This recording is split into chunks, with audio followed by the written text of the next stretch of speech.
And just quickly about Startup Vancouver is what our why is and the purpose of what we do and why we do it. So we are a volunteer-based group of entrepreneurs for entrepreneurs, and we have two core values of pillars. And the first one is to collaborate, not to compete. And we do this by supporting all the events and other initiatives across the province and across Vancouver. Oops, looks like I lost my slide deck there. Pauline, maybe you can pull that back. Thank you very much. And speaking of collaboration, tonight, this impactful event would not happen without the generous support of our presenting sponsors. So we have Futurepreneur Canada and Van City as our presenting sponsors here this evening. And we're going to have both Pauline Norris from Futurepreneur and also Pauline, I'm sorry, did I say Pauline? I meant Joanne Norris, excuse me. Joanne Norris from Futurepreneur Canada, and also Joanne Stone Campbell from Van City to say a few words of the impactful work that they're doing with Indigenous communities and entrepreneurship and business across the country, and especially on the West Coast. And we also have our supporting sponsors, KPU School of Business, MasterCard Canada, SFU Venture Labs, which continues to be a great in-kind supporting sponsor to do all the behind-the-scenes work that make the technical magic happen here this evening. And also our good friends at Startup Canada nationally that also have supported this to turn this truly into a national event. And our other core value in our guiding light is we make entrepreneurship welcoming and inviting for everyone. So that diversity and inclusion piece of doing our best to create these programs and these events that make entrepreneurship welcoming and inviting for everyone, no matter gender, age, sexual orientation, as far as your ethnic background, and tech and non-tech. We support everybody. And an event like this with Can Startup Stories is just one small way that we like to walk that walk and do that. And in the past, as I mentioned earlier, we've done over a dozen in-venue van startup stories from, as you can see here, one example here of celebrating LGBTQ entrepreneurs. And last year, we actually had the honor and the privilege of celebrating Indigenous entrepreneurs last July. So this is the second time we've had the opportunity to showcase some amazing, diverse Indigenous entrepreneurs. And you're going to hear from 5 of them this evening, as you can see there. I'm going to leave it to my co-host and our MC tonight, Nicole McLaren, to expand upon who we're going to be hearing from this evening.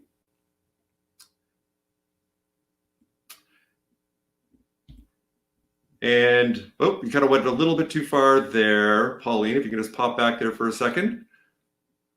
I know, it seems like I was introducing Nicole there. I wasn't quite done. I was going to introduce her in a second. There we go. We just go back there for a moment to the deck that I just had.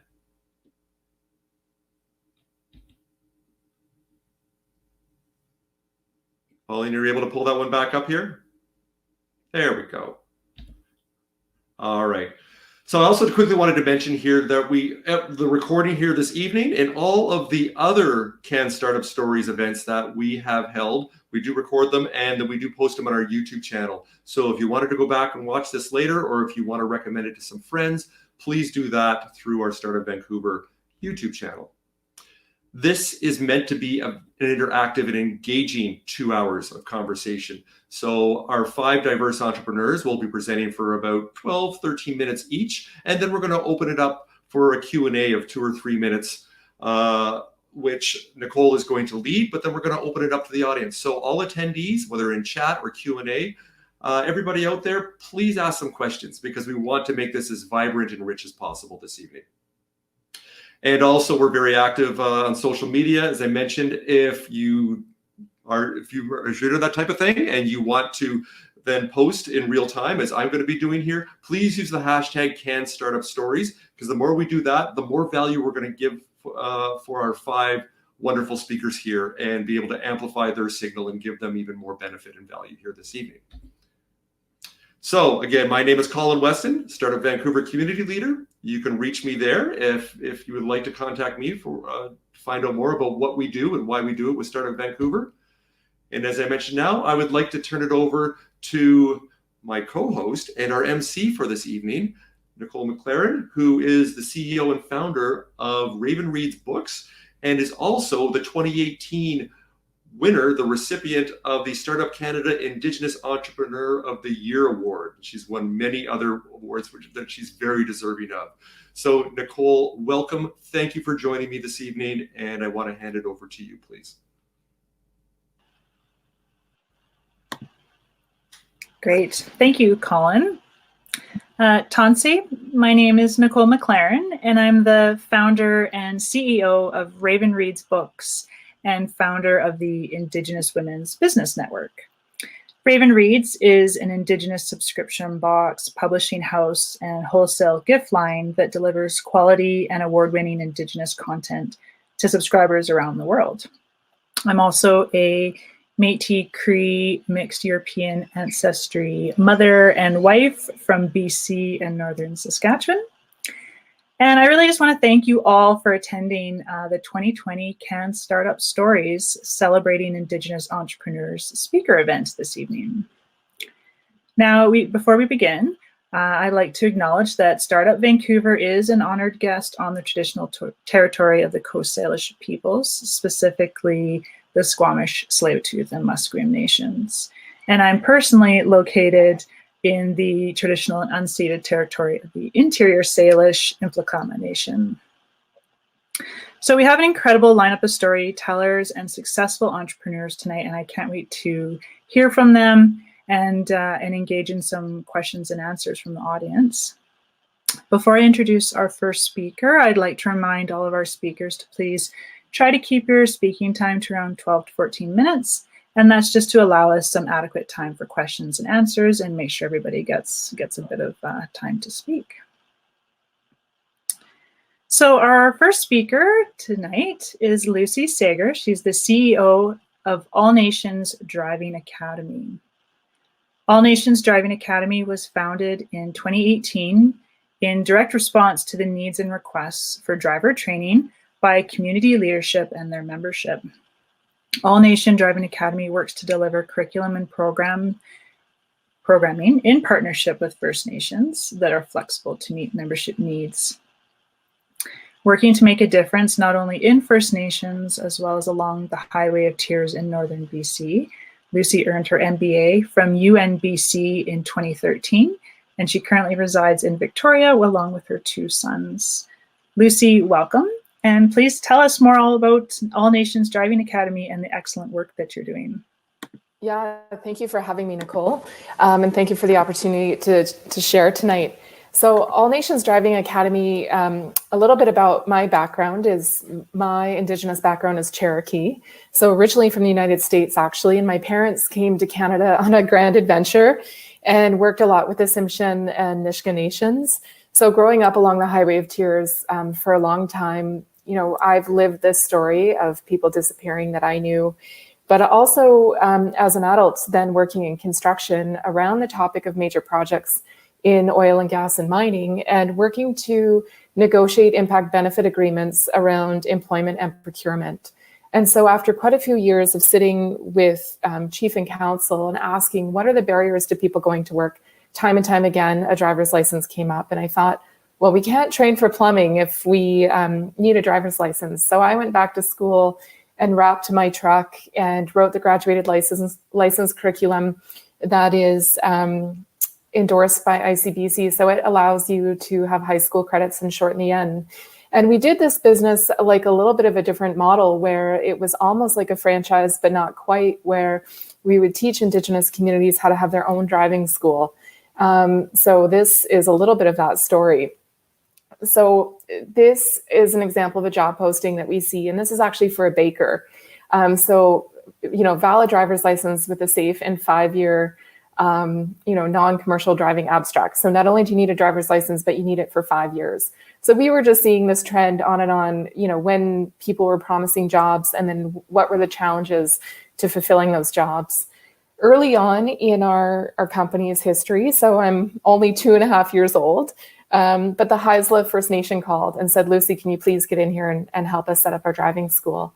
And this is a picture from their grand opening and just an example. So for the better part of an afternoon, we just had groups and groups of people signing up for driver training. And it was really interesting to me to kind of see these trends in Indigenous communities and think about, it's really fascinating that so many people needed a driver's license. So again, early on in my project, in my company, was the story of Jessica Patrick disappearing out of Smithers. And I remember working in Witset and having to let everyone out of class to go to her memorial service, and just how upsetting that was to me, knowing that this is a narrative that we keep telling. And in my work along the Highway of Tears, our most recent woman who went missing was actually out of Haida Gwaii, which is mile 0 of the Highway of Tears. And that happened this past March. And so how much does driver's licensing play a narrative in that story, or play a key role in that story? One of the beautiful things I didn't expect was kind of the age range of people that we would see participating in driver training. And this is a good friend of mine, and he was so proud. He said, "Lucy, you have to take my picture." And this is the first time he ever drove himself out of his community. And I just remember thinking the significance of that. And he said to me, "Lucy, you're the first person to ever trust me to do this." And I said, "No, I'm the second. You're the first person to ever trust yourself." And so that was a really beautiful dialogue, and just the conversation of him wishing that his dad could see him and in all the good decisions he was making in his life and being able to drive a car. Many of the remote communities that I work with are on islands along the coast of British Columbia. And so driving isn't something that people grew up with. And in many cases, roads did not exist. And so lots of transportation around boats, but not so much around cars. So again and again, seeing some different trends and having elders come to class. And I wanted to understand what was different about this and what was going on. And this quote came to my attention, and it really resonated with me. So if you don't understand the underlying need, nothing else will matter. People will not share their innermost needs unless they feel safe, respected, and accepted for who they are. And so what happened was the elders sat me down and they said, "Lucy, you need to understand that this is actually our first memory of going to residential school, was being taken in a car." And so if we think about the 60s scoop and being taken in a car, and child apprehension today of being taken in a car, there's a lot of trauma around the car. And this is not specific to British Columbia. We see this in Australia and New Zealand as well. And so the elders could share with me that they didn't have the skills to teach their kids how to drive. And it wasn't that they didn't want to. So if we look at Haida Gwaii, there's no driving school. So communities can't hire someone even if they wanted to. Or west of Port Alberni, there's nothing. And so that was really, that was a real aha moment for me. And I loved that the elders are coming and we see 3 generations of people sitting and learning together. The alternative is unlicensed driving. And so what happens if you get caught, it's called driving while prohibited. And if you get caught twice, it's actually mandatory 14 days in jail and a criminal record. And so if we were then to go talk about over-incarceration of Indigenous people, this has actually pulled me into the Attorney General's office to do some consulting around Indigenous justice policy and the decisions that we're making. So this was a bit of an accidental business, if you will, and I didn't find what I expected to find. One of the things that we do in our driver training classes, it doesn't matter what age, is we do a mental health check-in. So how are you feeling? Are you happy? Are you sad? Are you angry? And this graphic is something that our students made up. And the thing that was so interesting about this to me was depression, anxiety, and suicide. And so if you're suicidal and you're driving, how do you recognize that in yourself? And what do you do to seek help? And if you're anxious, how are you coping with that anxiety? And so with the legalization of marijuana, we're finding more and more people are turning to smoking marijuana to cope with anxiety. And so that got us asking the question, do you know, where are you getting your marijuana from? If you don't have access to a medical dispensary or a BC cannabis store, what is the role of a drug dealer in community? And so do you know about naloxone? And what we were finding is that people did not know about naloxone. And so we were able to introduce naloxone training into the driver training in a very organic, safe way. So it's not about judgment or who's using or who's not using, but simply making this available, which we think is just so critical in the middle of an opioid crisis in our province.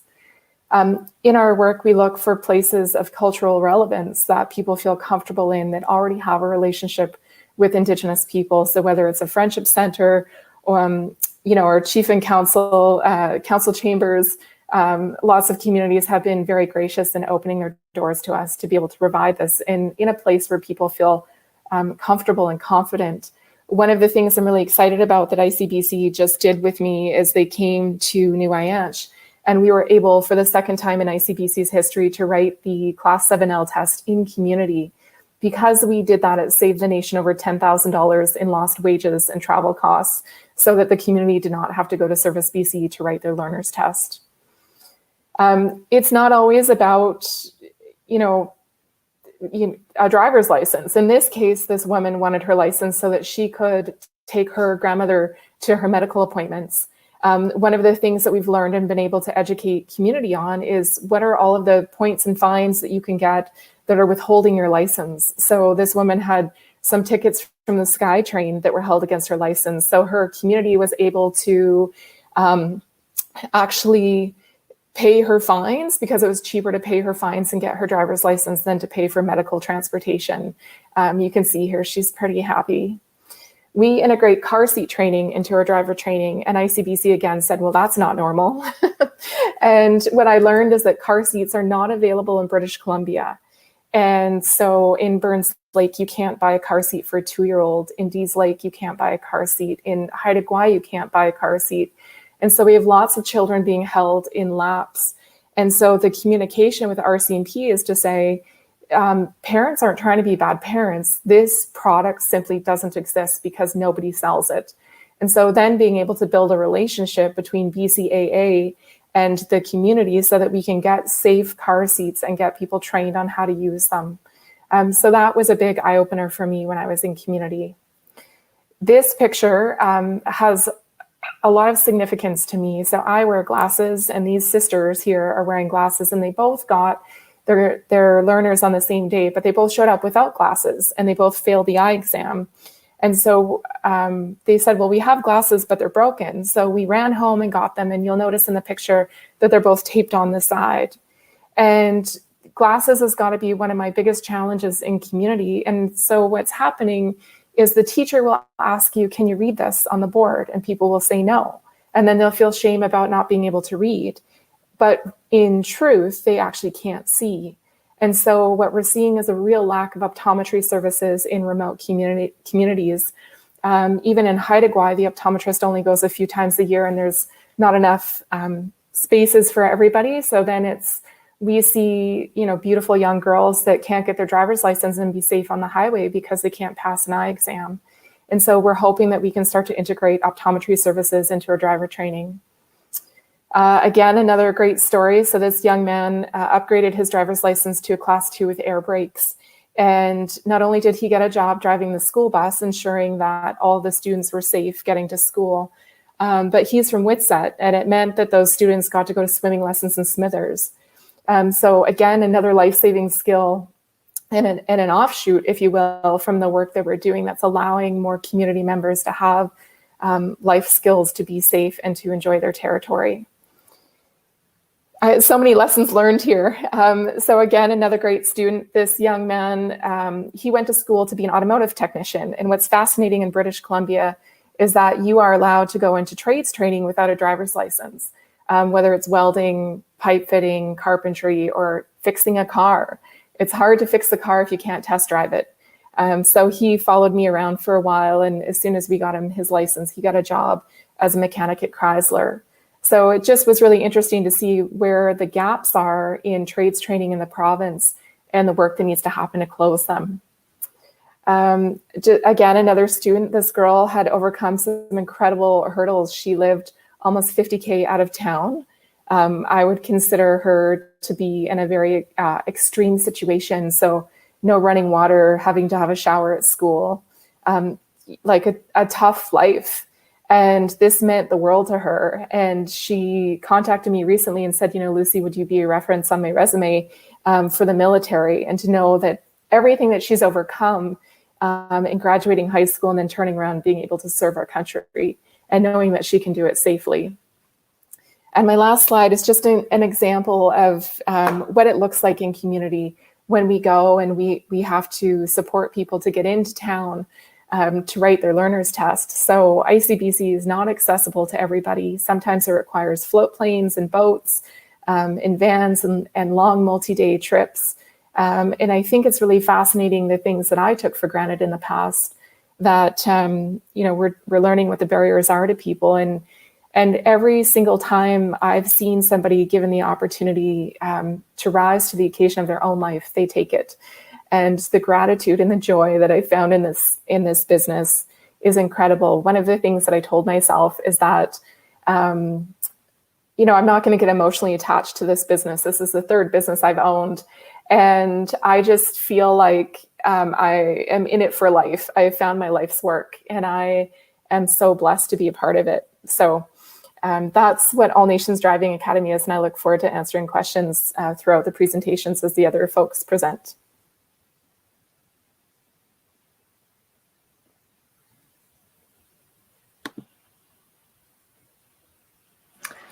Oh, wonderful, Lucy. As somebody that spent over 15 years in the mining sector, I can certainly appreciate the need and probably overwhelming demand for a service such as yours. And I have worked with some communities here in the interior that I know are quite eager to reach out to you and to embrace your service. One question I have, and then I'll open it up to the audience for some questions because I'm sure there's lots out there, is your service has certainly identified that you cannot compartmentalize issues, socioeconomic issues in northern and remote communities. And I was just curious, what's been another big barrier to seeing more communities embrace your programming, and what's something that's out there that potential partners could really kind of step up to make it easier for you? Okay, so my first real challenge is identification. So ICBC does not accept a laminated status card as primary ID. So Haida Gwaii, let's talk about that. So Service BC office was actually closed. So you couldn't order a birth certificate. And this meant that I used my laptop and my visa and my hotspot on my cell phone to order people birth certificates. Now that seems extreme when Service BC is a government entity that should be serving people, because you can't get a debit visa on Haida Gwaii. And if you live on reserve, it's hard to get credit to get a visa. So these are some of the challenges that I'm seeing, and looping back, whether it's with banks or with ICBC or Ministry of Citizen Services, to say, hey, we need to step up our game here because there's some gaps in the system. One of the interesting insights from community is that when something has been a barrier for so long, when we're working with community, oftentimes I'm working with first generation drivers. That means nobody in the family has ever had a driver's license. And so we're breaking this cultural stigma that we don't drive. So that in and of itself is a huge step forward. And once one person gets the license, then you know what, the next class we might have 50 people show up, which is amazing. I think for people that are listening, whether they're in the mining sector, the banking sector, is, to say, what can we do to have a conversation about some of the things that we're seeing on the road? And one of the really important things for me was I worked in oil and gas, and this is what community asks for. And oftentimes, community will tell us something and then we respond with something else. So it's, how can we meet people where they are with what they actually asked for and not show up with something different? I think that's incredibly important. And I think having boots on the ground and being willing to be vulnerable and to say, I don't have all the answers, is going to get you a lot farther than sitting there and thinking that you might.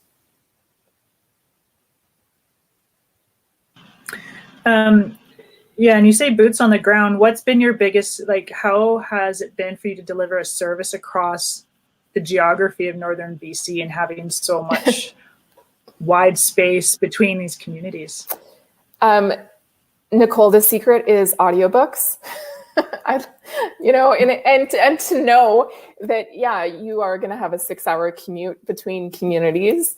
The more that you can organize your schedule, the better. You have to really like driving. Yoga saves my body all the time. I would say it's quite sore. Now, the intention was always to support communities to do this. It wasn't for me to be the driving instructor all the time. So the Haisla First Nation has a driving school. We now have a driving school owned by the Burns Lake Native Development Corporation, which is shared with the 6 nations in Burns Lake. So we see them with one of their instructors. And so, they're operating all the time. And that's really that's the dream. The dream is for me to take a step back and to say, you know what, we're helping facilitate communities to solve this problem themselves. And that's what we're seeing the students do in the car. Great. And one question from our audience was, what barrier was most surprising to you when you started out? Oh, I have to pick one. I would say on the community side, the glasses has really, I'm disappointed about that. And I'm disappointed because I think if we had better optometry, we would have better literacy. And if we had better literacy, we'd have better education outcomes. And I don't think that it's right that we have, a certain demographic of society that's maybe not having higher high school graduation rates when really they just need to see. And now every time I walk into an optometry office, I realize I'm so privileged, right? And it's like, I'm so lucky that I can take these glasses off the shelf and try them on and, pay my $90 to get my eyes checked. And people just don't even have that. So that's been my moment. And I think that if I had another, bit of surprise, like I've worked in the oil and gas community for a while and in construction, is I'd hope to see more people stepping up and helping, right? And helping make sure that we fulfill our commitment to UNDRIP and to seeing Indigenous people go to work like we said we would. That's great. I did notice that we do not have any other questions in chat, but we do have some comments. And with entrepreneurship, we work so hard and our heads are down, and quite often we don't see what's going on below the surface. So I think it's just worth taking a minute here for me to read, Lucy, for you a couple of these comments if you haven't seen them already, just the gratitude people are showing. For example, Lynn says, having lived in Smithers, finding this very meaningful. Thank you, Lucy, for what you are doing. And Danielle says, this is such an important history that you are sharing here. And Brenda says, this is amazing, Lucy. Wonderful to introduce naloxone to prevent overdoses as part of driver training. Love it. Wow. And lastly, we've got 2 more. Jen here comments, every business leader should be taking a page out of your book, Lucy. This is how it is done. Loving these learnings you are sharing and how you found smart solutions to remove the barriers. So much yes to that. And the last one, Danielle chimes in and says, great community service, Lucy. So a lot of gratitude, a lot of love out there, a lot of kindness. So I just wanted to share that with you. And before we move on, I did have one question here. Since you did touch on, Lucy, that other countries like New Zealand, Australia, and other parts, if not every province, every territory within Canada has, similar issues and challenges that you're dealing with mainly on Vancouver Island and on the west coast of British Columbia. Have you been approached on it by a national level or other countries to take everything that you've learned, or are you really the model or the template and you're making it, or have you seen inspiration and validators in other countries and other regions that are doing what you're doing, or are you kind of trailblazing as you go? I'm a little bit of a cowgirl. I did just recently present to an organization called CCMTA, so Canadian Council of Motor Transport Administrators, and that is the head of licensing and policy from every province, territory across the country.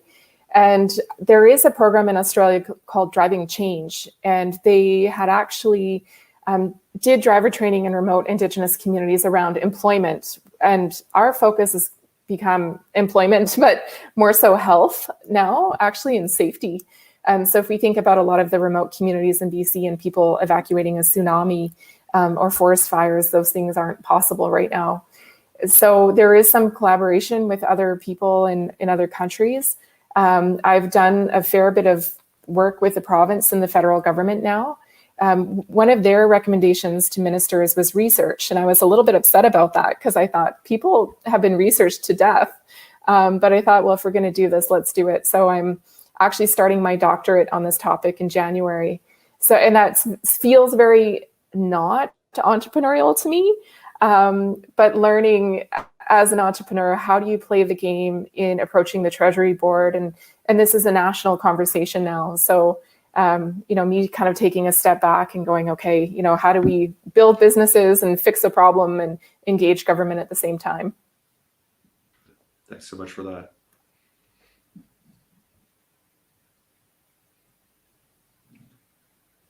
Okay. All right, Nicole, did you want to take it away here? Sure. So thank you so much for that, Lucy. I think you'll likely have a lot of follow-up from today. And I know I certainly am going to be following up with you with a few questions as well. But just want to thank you for all you're doing. All right, our next speaker. So our next speaker is Kira Montgomery. She's the founder and owner of Twin Feather Shop. So Twin Feather Shop is a brand new online store based in Saskatchewan that sells metaphysical items with the intent of helping people with their own personal healing journey. The main goal of Twin Feather is to inspire people to heal and give back to communities in need. And this in turn spreads awareness of Indigenous traditions, spiritual practices, along with other healing modalities. Kira identifies as a Métis and African American woman, and Twin Feather is the manifestation of her own healing journey and alignment with spirituality and community. Her connection to the metaphysical realm and traditional ceremonies has guided her throughout her life and has ignited her passion to share it with the world. Kira, miigwech for joining us tonight, and please tell us all about Twin Feather.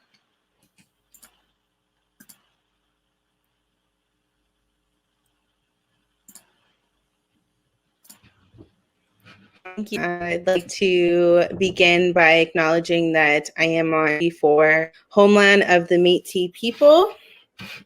So my name is Kira. Firstly, I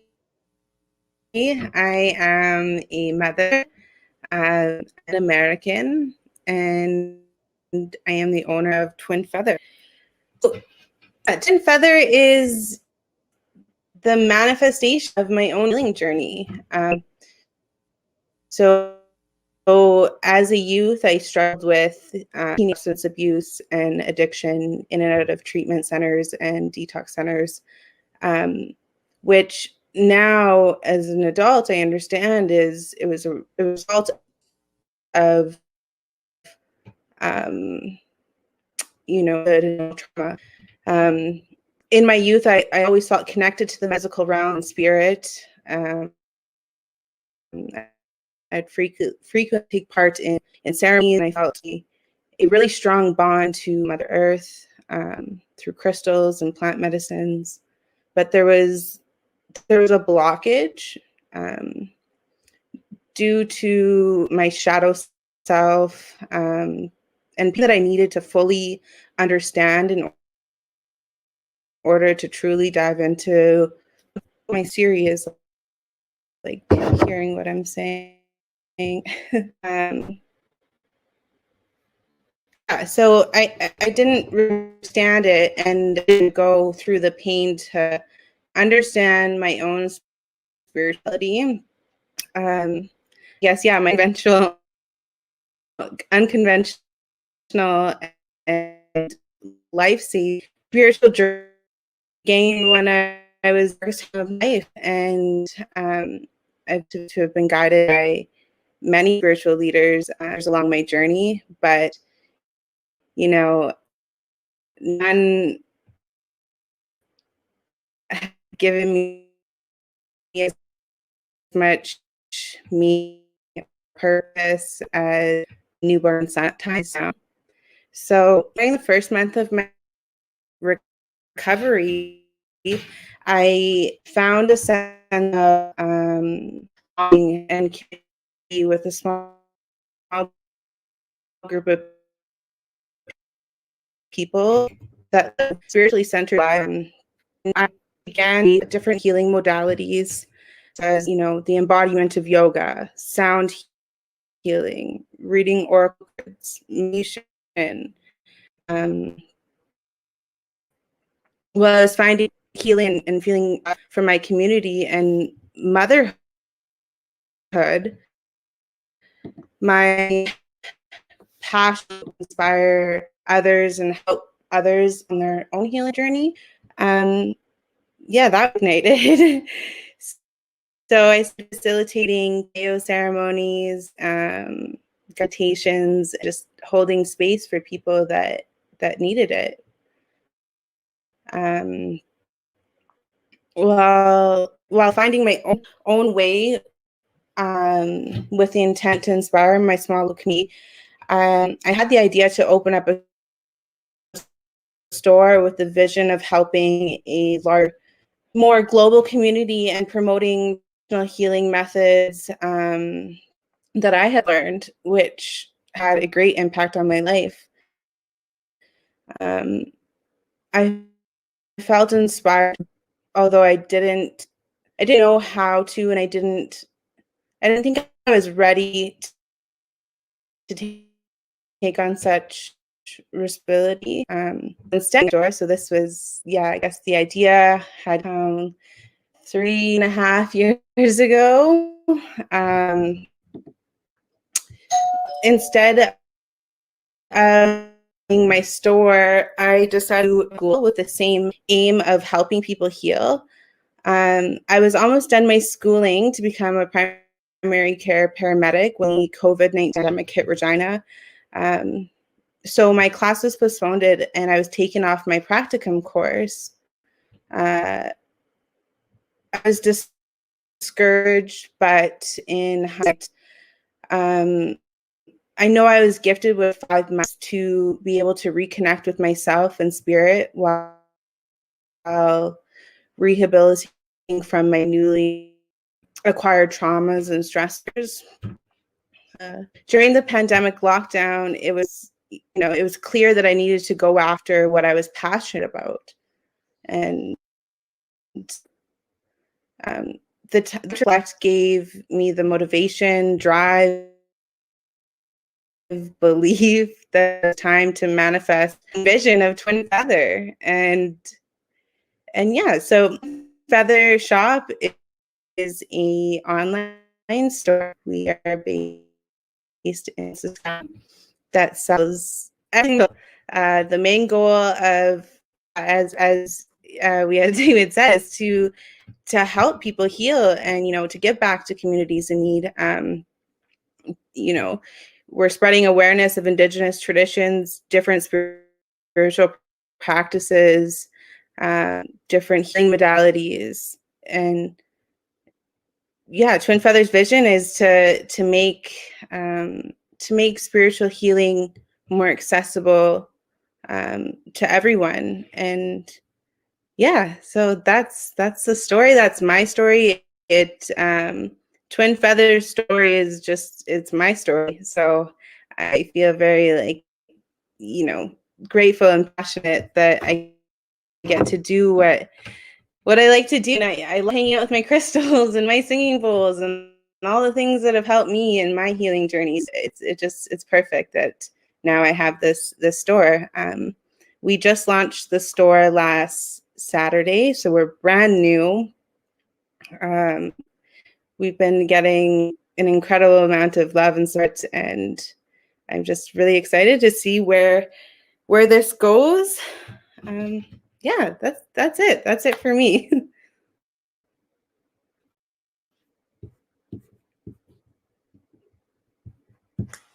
Awesome. Thank you, Kira. One thing I've definitely seen that's common among young entrepreneurs, specifically young Indigenous entrepreneurs, is a lot of them succeeding in business because they've looked at embracing healing from a life of trauma and life experience. And so I was wondering if you had advice for other youth on how they can potentially embrace the healing journey and really kind of use that to embolden pursuing entrepreneurship.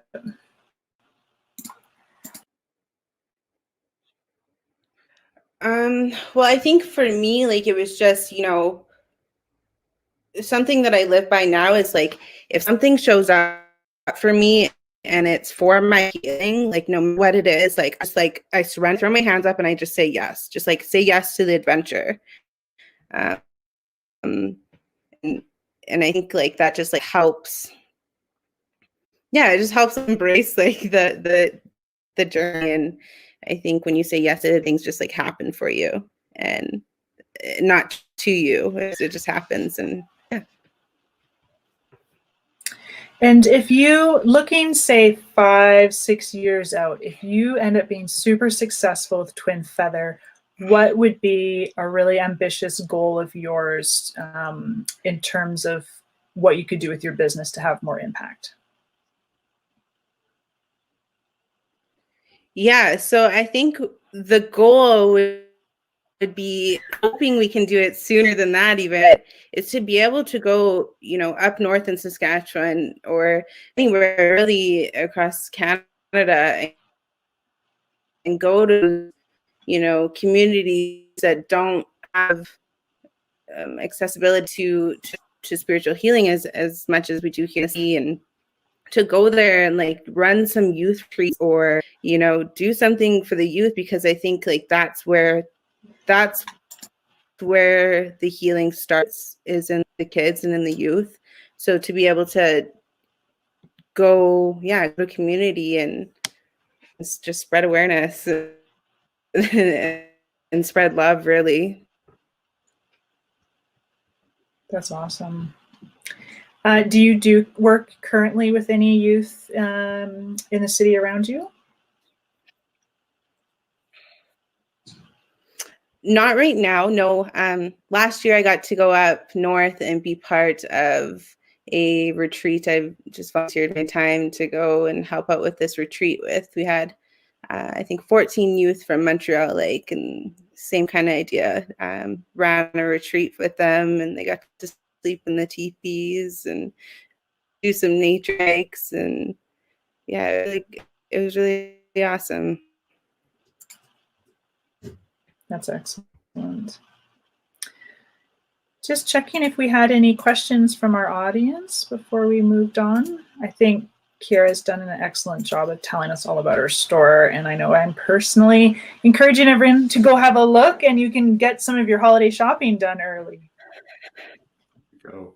I've just been looking through the chat here. I did just Exactly. post the URL, your website, Kiera, for Twin Feather Shop in the chat. So everybody that's attending here today will have easy access to all the wonderful things you have on there. I haven't seen any other questions on here that I can tell right yet. But Kiera, I had a question for you. Entrepreneurship to get started, especially, it can seem really overwhelming. It can be very intimidating. Who, when you started out and also now, who would you say has been your mentor or your inspiration or your hero or someone that you can look up to? And and also what organizations have helped you along the way besides the ones that you've mentioned already? Yeah, so when I started thinking of different business ideas, because I knew that there was funding available and that like this vision could actually become real. So Clarence Campo Development Fund here in Saskatchewan, they helped me with all the financial stuff and getting started, and then Futurepreneur, which has been really great because I've gotten, a mentor who's really helpful in things that I don't know about. So yeah, those are the two that I've been working with. Other than that, like my family and, my friends have just been incredibly supportive through this journey. And yeah, like it was funny because I was like finishing paramedic school and still like working on the ambulance while starting this truck or while starting this store. So yeah, it's been kind of crazy that it's here now. But I think, yeah, just like all my friends and family and having the support of Futurepreneur and Clarence Campo, like they've been, yeah, really, really awesome for me. Wonderful, wonderful. Well, there is lots of love being shared on chat. You may want to go have a look at some of the wonderful comments there. I did see a couple of questions here. I did see Brenda has asked, well, first she said, this is so awesome, Kiara, to take what helped with your healing to share with the world. And her question is, if one was starting with healing, which of the various things that helped you would you suggest someone start with? Yeah, I think yoga is really good for us because we can connect back to our body, and with our breath we can connect back with spirit. And I think that would probably be my number one. Yoga and meditation, they kind of go hand in hand, those two for sure. But also looking at like for me, like Sweat Lodge was a huge part of my healing in, in the beginning and even now, like so doing stuff like that, I think would be good. Wonderful. Thanks for sharing that. One last question here we have, and Shelley asks, what town or city in Saskatchewan are you located in? And what is the address of your store? Do you actually have a physical store or are you an online store? So I am in Regina, Saskatchewan, but we don't have a physical store. It's totally all online. Yeah, so you can check out our website because we're all online. There we go, twinfeather.ca, as I put in there, Shelley, and everybody else, it is on there. Now, you did mention Futurepreneur, and I do want to take a moment to ask Joanne Norris to come on both on her mic and her video. So Joanne is the National Director of Indigenous and Northern Communities for Futurepreneur, and I've known her and the impactful work she's done for a couple of years. And I will say Joanne has really been the catalyst to help spearhead making this impactful event happening tonight. So Joanne, I'd love to give you a few minutes to tell us all what Futurepreneur is doing with Indigenous and Northern communities. Sure. Thank you, Colin. And so great to hear your story, Kiara, and really glad that, you put your hand up when we said, hey, Kiara, do you want to do this? Because, we're just getting to know each other. And so thanks again. It was wonderful to have you. So Futurepreneur, we started developing a more strategic strategy to serve and support young Indigenous entrepreneurs about 7 years ago through our Thrive North initiative here in Northern BC. That's how I met Lucy. And Lucy, we used to run a Thrive North Business Challenge as part of that initiative. And Lucy was one of the winners of that challenge, I think about 4 years ago now. And so our mandate really is to work with other Indigenous organizations, such as the Aboriginal financial institutions, like Clarence Campo Development Fund in Saskatchewan, as well as across the country. So we have other relationships with AFIs here in BC, for example, with NEDC on Vancouver Island. And for those of you who are Indigenous and don't know about the Aboriginal financial institutions, you should go to NACCA, NACCA.ca, and there's a listing of, there's almost 60 of them across the country. And Futurepreneur, our secret sauce is helping young people just like Kiara and David, who's going to speak, and even Nicole worked with Futurepreneur a few years ago as well. So we're just here to help the under 39 people get going, get started through financing, mentorship, and business plan support. So I'm happy to connect with anybody offline, and thanks so much. Yeah, it's great to hear all your stories.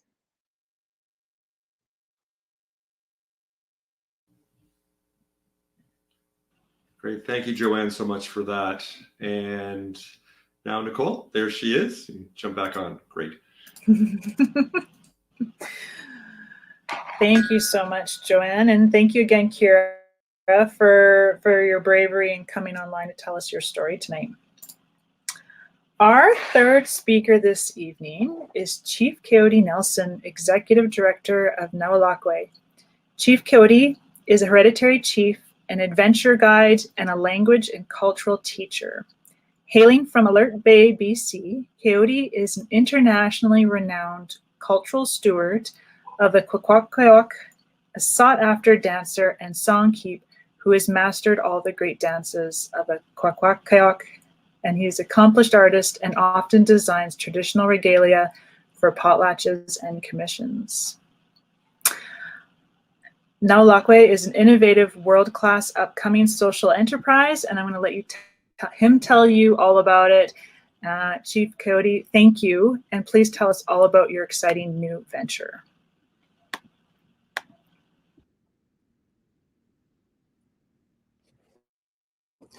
Yeah, sin qila kesla kya nasnamiu skmal tawda wida namklu wida mamalilakla qila kesla. Hello everybody, my name is Coyote Nelson and I am from the 4 tribes of King Commitment as well as some clan place. And I'm here to talk probably Nawalo. Nawalo language means supernatural. In our Kwakwala language, very endangered Kwak language, I must add. As you hear more about the story, you'll know that the our language is at the heart of what we are doing. And so I'm just really happy to be here and yeah, excited that I'm hearing. And so I'm just happy to be a part of this group. And I hope, yeah. So,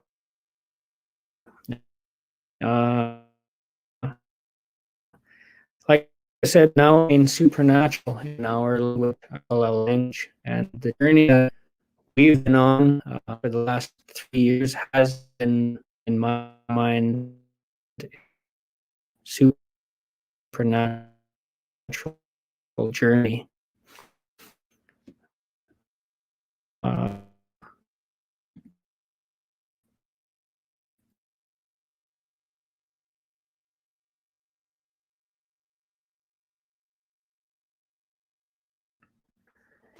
To mention that I also am a part of a tourism company and had been guiding for a number of years in our traditional territory, mainly for very high-end European clientele. And about 5 summers ago, we came around the corner to one of our beautiful sites in our territory called Hada. And to our very, very disappointment, we came around the corner and there was a heli logging operation happening right in the estuary of a very special site of ours called Hada. And it was literally like somebody shot us in the heart. And the question started to arise in our head, how could somebody give them permission to do this in our sacred sites? And so Hada is special to our people of the Quiksutdinuk because one of our ancestors was believed to come from that valley from the very beginning of time. And so a lot of thought and a lot of thought went into how could this happen? And it came to our realization that we don't have a presence out in our traditional territory. And it was then that I realized that this was the exact reason why the Canadian government put us on little plots of land called Indian reservations, was so that resource extraction could happen without very little resistance. And so how do we reverse that? And the idea was, well, we need to get out into our territories, which we thought we were doing by doing the ecotourism, but to have a physical presence year round was the next step in that.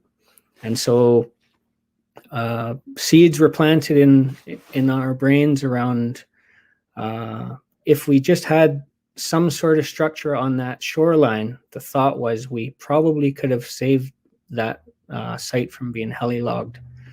And so a lot of effort and time and energy started going towards building something. And at first we were just going to build a little shack. We were saving 22-foot roof trusses from houses that were being torn down at a local reservation in Guildford. And we had a bunch of volunteer carpenters from our nations that believed in the cause, and we were just going to go and build something in those earlier days. And so as we moved on, the thought was, what could we use it for? And I knew that my time as ecotourism guide, I knew that we probably could use it for tourism during the summer months. And what's interesting is at that time, I was a culture teacher at a local school trying to revive our language, a language which we only have probably 75 fluent speakers left. And during that time that I worked at the school, we would take our kids out into their traditional homelands for 1 week in June. And what we were finding during that 1 week, we would bring elders with us, was that the kids were retaining a lot of language compared to what I was able to teach in a classroom setting. And so having both of those experiences, knowing that European clientele would spend multi-day trips with us during the summer, but also knowing that our children were thriving in remote settings in the forest and learning stuff on the beach, it was a more natural setting for them to learn. And so obviously I thought we could use our site for language during the winter months, during the school time of the year, and could we use it for tourism during the summer months?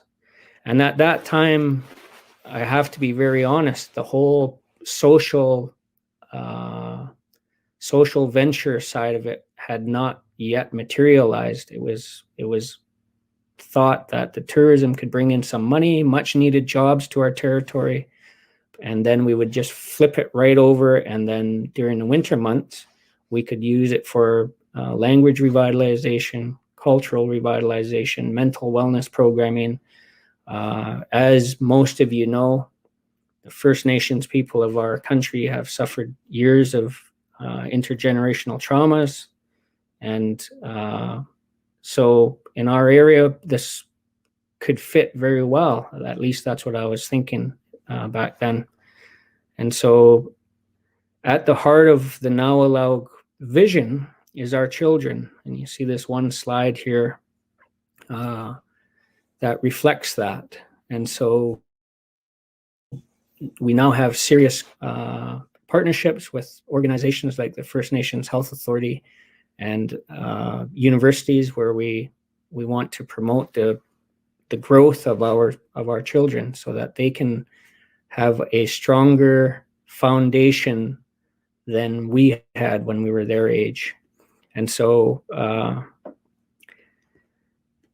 so the idea started to grow. At that time, like I said, we were saving roof trusses from moldy houses, and we were just going to go and do something. And I had the opportunity, because I was spending a lot of time, we were fortunate enough to get a grant, federal grant, for a feasibility study to be done. And so the word was getting out about this vision or this idea. And I had this opportunity to go speak to a number of people at a local resort called Nemo Bay. And Nemo Bay is a very high-end resort in our territory. And I had an opportunity to go speak to a number of people that happened to be there that could potentially help. That's what was told to me, that you'll be presenting and you never know, there might be somebody there that might help. And so you have to remember that I was a elementary school teacher at the time. I didn't have very much money to put towards this, but I was spending a lot of time and effort into this idea. And so I went to present this idea. And the reason why I believe that this is a spiritual Nawalog movement that is happening with this vision is because when I was speaking, an individual to my right just started writing stuff down, just writing the whole time I was presenting. And after about 20 minutes, the presentation was over. I had all these nice renderings of what the lodge could potentially look like. I had the feasibility in my hand. And so what happened was he waited until everybody left the room and he closed the door. And he said, "How much do you need to get this started?" And at that time, I thought that we could do something quite substantial for $1.8 to $2.1 million. And I just went for it. I said, I believe that we could do this for $1.8 to $2.1 million. And he looked at me and said, I could do two. And that's when the Nawalog vision really took off. It turned out that this individual runs a philanthropic families trust fund, and that they wanted to spend some money on Indigenous wellness programming. And so they were very interested in knowing what the what wellness I was talking about. And they weren't too interested in the ecotourism until I explained to him that the vision that I have is that how do we pay for our wellness then? We can think about doing language revitalization. We could think about mental wellness and all the good stuff, but how do we pay for it? And it wasn't until I explained that I see it that we're going to use the profits from the ecotourism resort to pay for our wellness, creating our own ecosystem. And so it was at that time that that things really got moving. Currently, we are in phase 1, developing the culture camp, which will house our language revitalization. And then phase 2 will be the world-class ecotourism venture, which then will support our wellness and initiatives. And so I think this is what is, there's a lot of energy around our project at the moment, very positive energy. Tons of people are wanting to help and asking how they can help. And I think it's because we have this model, at least this model that shows that we could sustain ourselves and we could sustain our wellness. And I won't have to stand there with my hand up to the government and ask for assistance with our wellness. And so it's a pretty exciting project that we are doing. A lot of what we are doing is not only to create jobs and to create a presence in our territory, but we also want to be the stewards of our land again, because we totally believe that we can steward our lands a lot better than they have been over the last 150, 200 years. So that is a big component of what we are doing as well. We totally believe that what we are doing is going to be the flagship project in Canada for this reconciliation movement that is going across the country at the moment.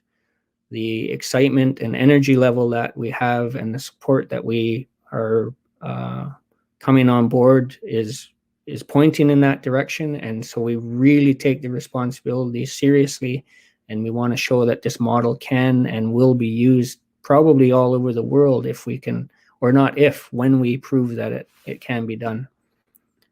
I'm just aware of the time now, and I'll make it quick.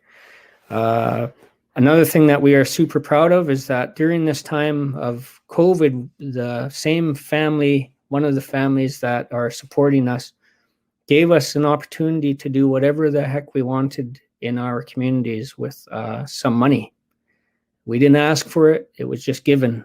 And they trusted us with whatever projects we would do for our communities. At that time here in Alert Bay, grocery stores were empty, very little protein, very little vegetables. So the idea was, could we get garden boxes built for at least for our elders?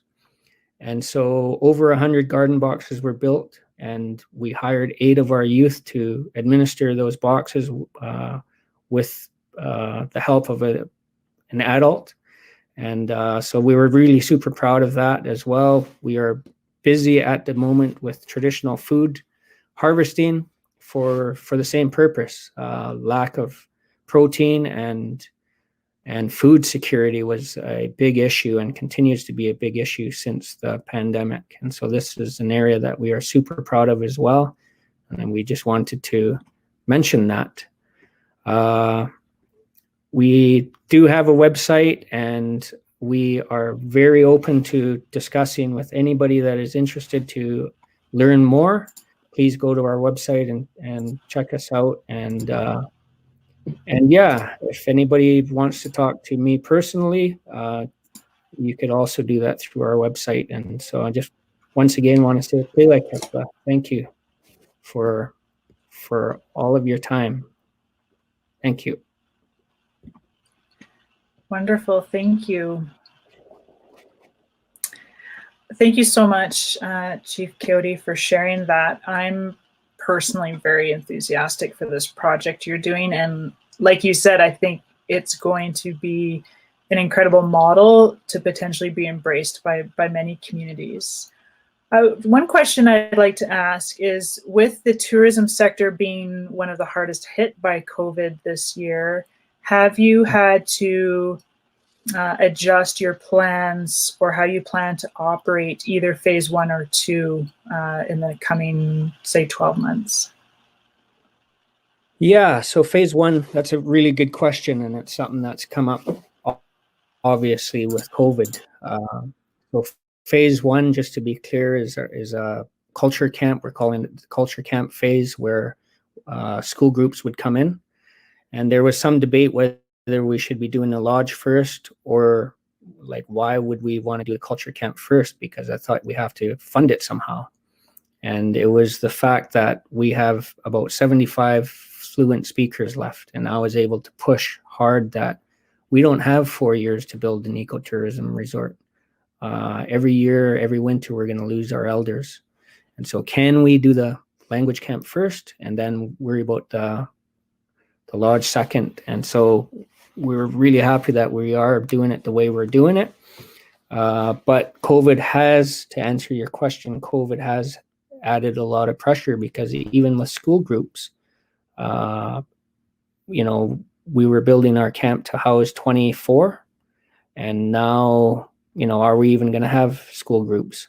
And so we are also in talks with universities on utilizing our space for ecological studies, marine biology studies, and other things as well. And so there's a lot of excitement to use our space. And so those are different avenues that we are looking at for revenue streams, or just different possibilities. So we're open for discussion on anybody's ideas on that as well, because it is a super big problem that we have. But just to let you know that the scale that we are doing it on, we're only looking at 9 to 10 room units, and we would never ever go any bigger than that. So that's why it's going to be very high end. And so at that scale, COVID practices could be adhered to pretty good. So yeah, hopefully that answers. Mm-hmm. Definitely.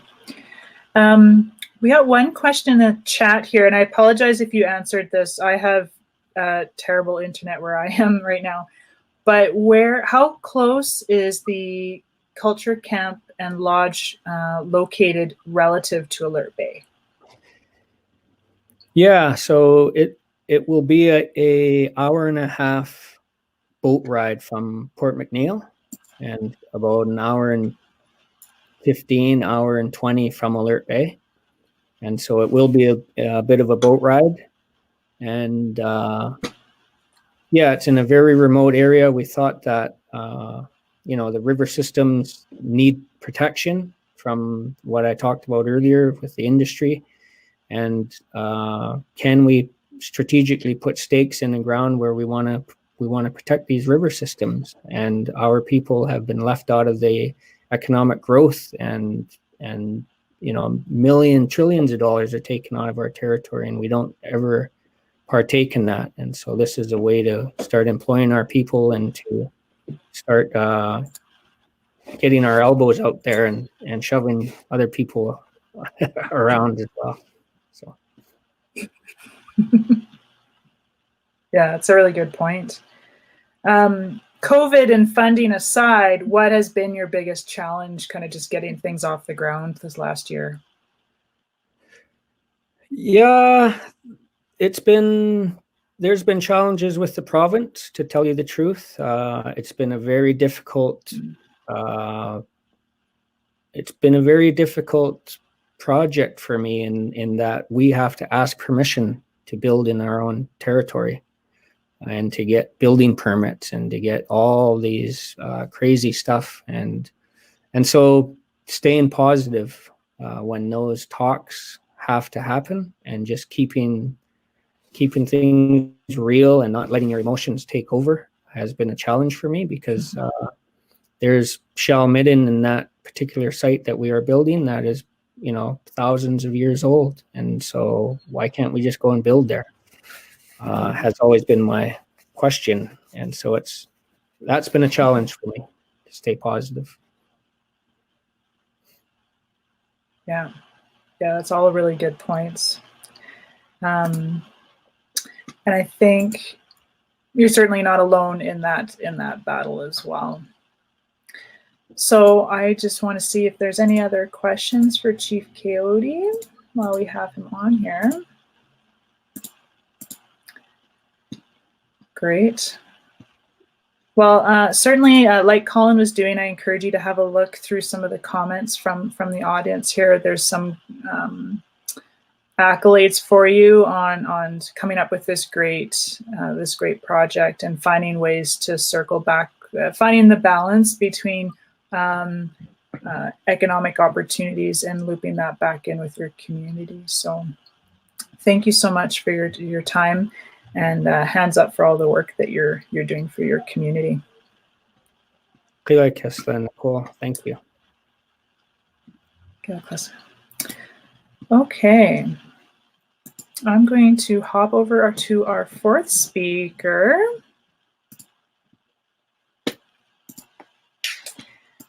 All right, I was just making sure Colin didn't want to pop in at all, because he kind of catches me off guard. All right, our fourth speaker, Anita Pollock, founder and president of Race Rocks 3D. Oh.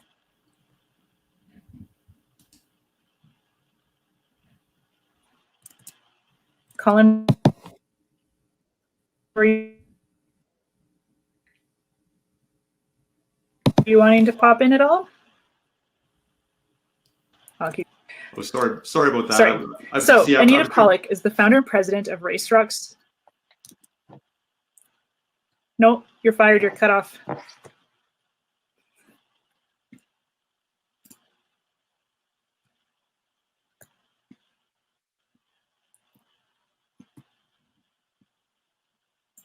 Okay. Sorry, I can't tell if my connection is bad or if that's just, but Anita looks like she's still moving, so we'll keep going. I definitely am full support of what the government proposed the other day about ensuring that we all get on high-speed internet pretty quickly here. So RaceRocks 3D is a leading technology company that offers learning and data analytics for the aerospace and defense industries, including augmented and virtual reality training. Anita is an experienced controller and project manager with a background across multiple sectors, including information technology, construction, and land and business development. Anita possesses extensive experience in working alongside her clients and employees to ensure timely and successful outcomes for all her clients, including the Royal Canadian Navy and Canadian Coast Guard. So Anita, I'd love to hear more about all the cool work you're doing, both with your business and beyond. Super, thanks, Nicole. Okay, all right. Thank you for having me here. My name's Anita Pollock. I'm a Métis woman from St. Louis, Saskatchewan, Treaty 6 territory and homelands of the Métis on my mother's side, with connections to British and Scottish settlers on my father's side. I am born and raised 5th generation on Vancouver Island, and I acknowledge and thank the Algonquin people, also known as the Songhees and First Nation communities, for allowing us to work, live, and play on their lands. Tonight I'll share with you how my career started, my first venture, my first failure, our 10-year roller coaster ride with RaceRocks, RaceRocks becoming a certified Aboriginal business, the why and the opportunity, and weave throughout 3 of my entrepreneur aha moments. My career started back in the 90s in the public sector. I worked in internal audit for the federal government. My first introduction to technology-based work was when I had an opportunity within the internal audit department to move over to information systems auditing. Shortly after, I was introduced to the owners of a tech startup called Abe Books. I was asked to join the team to bridge the gap between accounting and technology. 6 years later, Abe Books was purchased by Amazon. The owners of Abe Books also mentored me to become an entrepreneur. Guidance that led me to co-found our first business in construction and development. It was 2003 and the economy was booming. We saw the opportunity for land development and construction. We received a lot of negative feedback from family and friends. There were 3 large construction companies that monopolized the construction industry on Vancouver Island. Instead of letting this stop us, we jumped in with both feet. This was my first aha moment as an entrepreneur. I believe that I had a solid understanding on how to run a business, at least 75% confident. Within the first month, I realized at best, I knew 10%. We hit the ground learning. In 5 years, we grew our team to 50 employees and had completed multiple commercial and residential developments with a construction value of over $10 million. Then, the 2008 financial crisis hit. Back to knowing 10% on how to run a business, I knew 0% on how to navigate a business through a recession. Forced to confront words like bankruptcy, we put our heads together to try to find a way to soften the blow.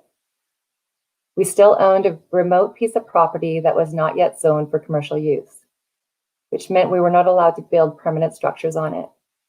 What do you do with 48 acres in the middle of nowhere? We built a storage company out of containers. The bad news is the construction company ended in bankruptcy.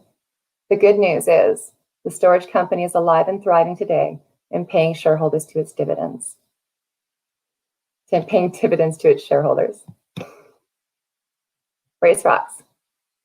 RaceRocks was incorporated in September 2010. Before the bankruptcy, we started to look for opportunities in other markets to diversify our portfolios.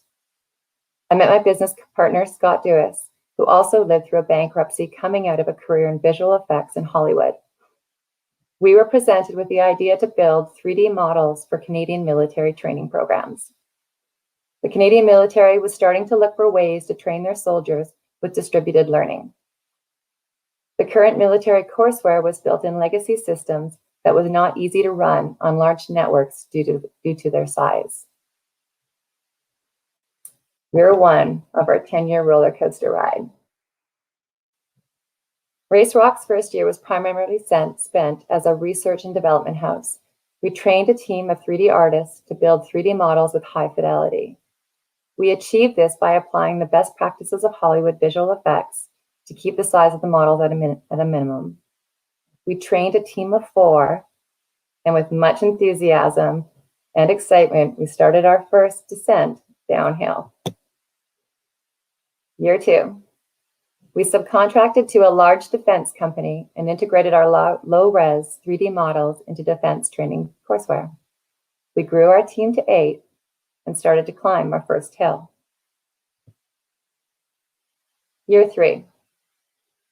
We saw an opportunity to increase engagement and training by applying Hollywood information transfer techniques, by applying storytelling with real-life scenarios in a gameplay environment. We subcontracted to a large defense company and won a 5-year multi-million-dollar contract. To start, we had to go through a security clearance that took us 12 months. With much anticipated excitement, we grew our team to 20, adding learning designers, developers, artists, and project managers. To fund the growth, we borrowed against our SHRED claims. These are government credit programs highly utilized by tech companies for research and development. We were approaching the top of our first hill. Year 4. A black cloud rolls in. Government cuts defense spending and audits all of our SHRED claims with a fine-tooth comb. We lose our SHRED claim. Our contract was canceled before we even started, and we lay off almost all of our team. Back down to a team of 4, $1 million in high-interest debt. We're at the top of our first hill, but the future is not looking good. Year 5. Everything bursts into flames. Government is still not spending, and we fall back on our film contacts and provide visual effects services to Hollywood. Our team is holding at 4 employees, and we talk at lengths about throwing in the towel. Year 6. Back to the drawing board. We know we have a product that is exceeding industry expectations. In Canada, we have access to the world's best tech talent. We have the industry, contacts, and relationships to take us to the next level. This is my second aha moment as an entrepreneur. By subcontracting, we were leaving the fate of our contracts in the hands of another company. Believe it or not, we were given the same advice as we did when we started the construction company. 6 large international defense companies monopolized the defense training federal government procurement. We decided to give it a go anyways. We teach ourselves government procurement, and we get onto a federal government supply arrangement and standing offer program. From this, we win our first sole source government contract for technology-enabled learning. We grow our team to 8, and we start to slowly crawl up the next hill. Year 7. There is a federal government election. All government spending is frozen. We are halfway up the hill, and we hang on with every bit of hope we have left. Our team shrinks back to 4. Year 8. Our perseverance pays off. We win 2 government contracts. The first contract is for 5 years for $2.5 million. And the second is a 4-year with a value of up to $6 million. Our team grows to 15. We are still holding the $1 million in debt on the books, and we break into a slow jog uphill. Year 9. We diversify and move into software products and data analytics. We win 2 research and development projects worth $1.2 million. We grow our team to 20, and we can see the top of the hill. Year 10, present day. We win another 5-year government contract worth $10 million and continue our research and development projects. We now have a team of 30 and growing. We are working with conventional financing to take out our high interest debt and investors to grow our research and development products. We're on the top of the hill. The future looks bright. We know that we have a lot more hills to climb, and we have not forgotten the lessons we've learned.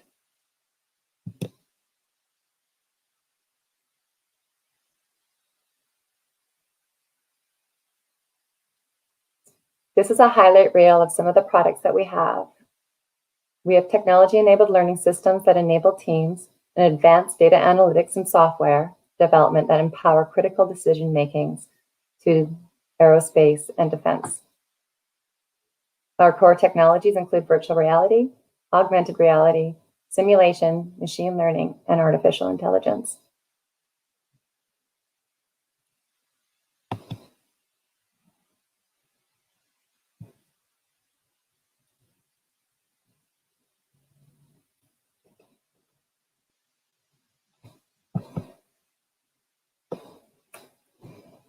In May of 2019, we became an Indigenous-owned led company when I assumed the chief executive position at Race Rocks. I was keen to use my company's knowledge of government procurement and technology to become active in helping other Indigenous tech entrepreneurs work with government. The why. Innovation is creativity, and Indigenous peoples have always been innovators. We need to add our voice to the technology creative economy and make it easier for Indigenous people to join the ranks of technology entrepreneurs and to encourage Indigenous youth to find their passion in STEAM, which is science, technology, engineering, arts, and mathematics. The opportunity? In November of 2019, Justin Trudeau mandates the Minister of Procurement to identify and set aside 5% of the federal government's spending for qualified Indigenous-owned companies. Canada spends around $22 billion yearly on procurement from industry. 5% equals over $1 billion. This represented a major opportunity for all Indigenous entrepreneurs and their communities. Unfortunately, the federal government procurement system has not caught up with our Prime Minister's mandate to set aside 5% of federal government spending. I've since learned that Canada traditionally only sets aside 0.33% and has many layers of bureaucracy and rules that seemed aimed at keeping it this way. What can we do? From our track record, you know that we are not afraid of a challenge. My third aha moment as an entrepreneur. We will align a network of Indigenous tech companies across Canada to build a voice in Ottawa. We need to encourage setting aside 5% for Indigenous companies with a STEAM capacity building plan to bid on. To do this, we will need to work with Indigenous communities and academia to encourage STEAM career paths for Indigenous peoples. This is a generational life-changing opportunity. We look forward to working with Indigenous tech companies, Indigenous communities, academia, and the federal government to bridge the gap between Indigenous tech and federal government procurement. Thank you.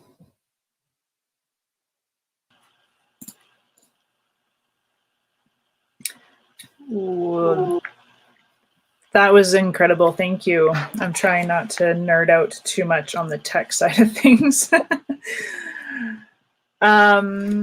I have a ton of questions written down. And again, I really want to encourage anyone in the audience to please post if they have any questions, or else I'll just dominate this Q&A here.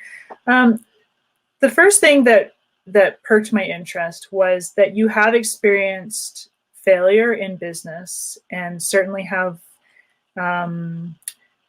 seen success and moved on from that. I was curious what kind of advice you have for other business owners, especially with COVID applying so much pressure on businesses. What your advice would be for how someone can be a little less scared of potentially failing and how they could embrace that to turn it into a learning experience to move on to other things someday. That's a really good question. I would say that being curious is something that is great for an entrepreneur. And taking that and giving it 100% is something that we know. I think majority of businesses that fail within the first 5 years is is massive. So you're not alone. I think that is, someone said something to me one time, you know, you're not special because you failed. And that's really was good to hear, because failure is part of learning.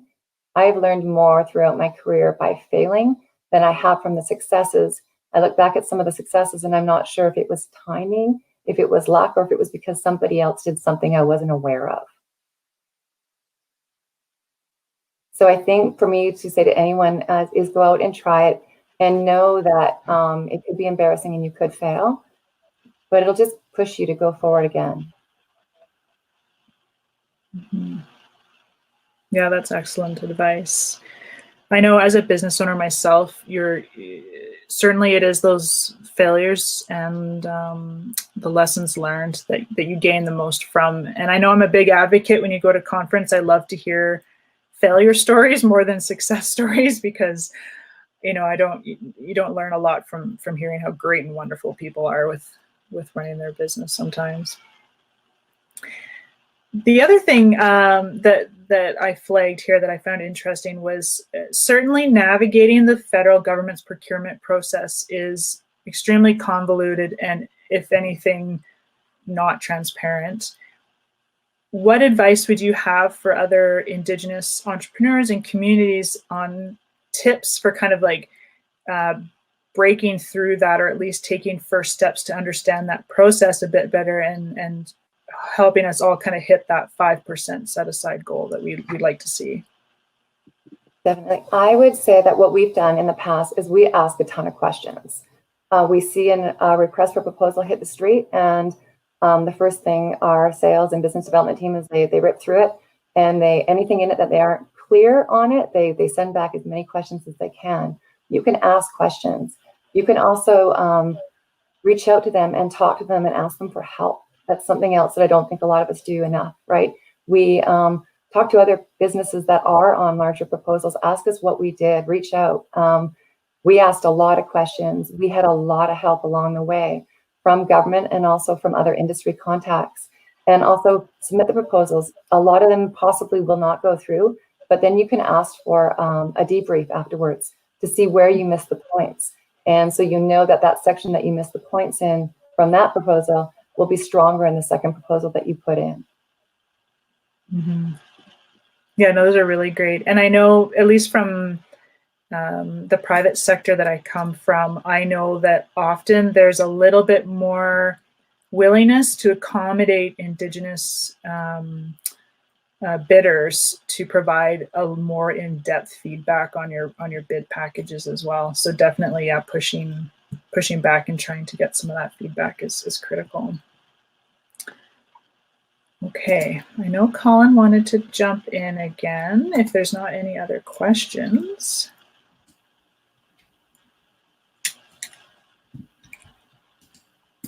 There we go. Thank you for that. Anita, thank you so much for sharing your story and your journey here with us today. I know I had the pleasure of speaking with you, I guess, a week or so ago to learn about RaceRox 3D and all the other work that you're doing here, especially in STEAM across the country. And there's so much potential and so much kind of underutilized potential there, especially with youth.